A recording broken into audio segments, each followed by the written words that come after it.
Alright, so now is the time to show you how I process an avocado for use. And these are the Haas avocados. They come with a sticker. I don't remove that because of how it's done. So you're going to make a slice in half, coming down into the pit. And then you want to rock the entire thing in a circle. And it'll go in half. You can twist and it'll open up nicely.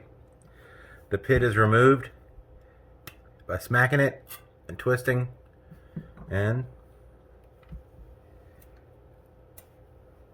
the pits I just throw away, but there is actually a company that repurposes them into a tea. But I guess if you have compost or something else like that, I guess you use it, you know. So the avocado is then finished by going around.